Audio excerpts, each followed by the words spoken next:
Guys, so welcome to another episode.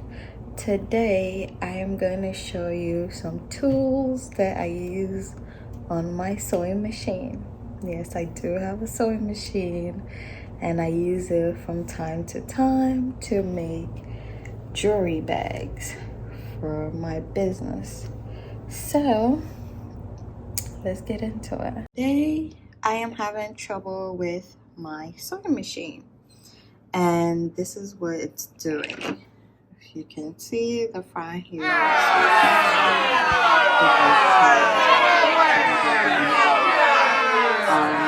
This is my test cloth where I test out my strings, make sure everything is sewing right before I go ahead and sew on my product. So today, I'm just gonna introduce you to the tools that we're gonna use to fix this machine up.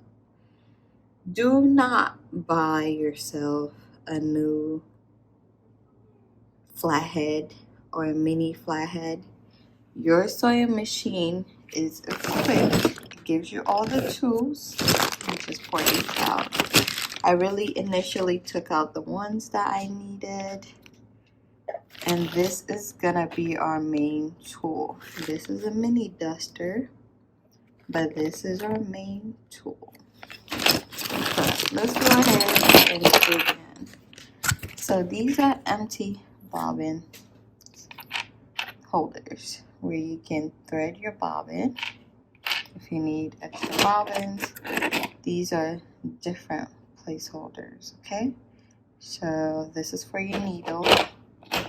And other tools, and more other equipment for your sewing machine.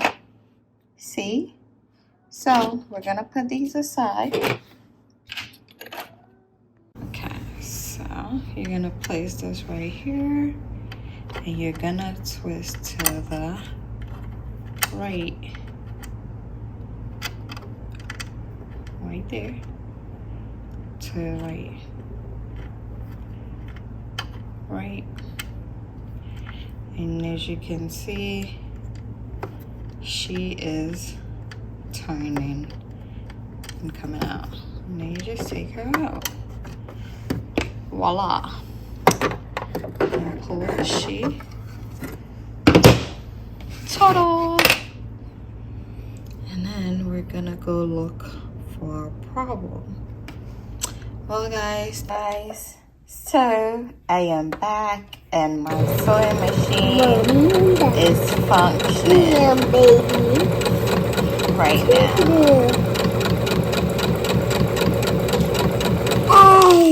My stitch, it is so beautiful. It's not straight, but it is just beautiful and amazing. Like, voila.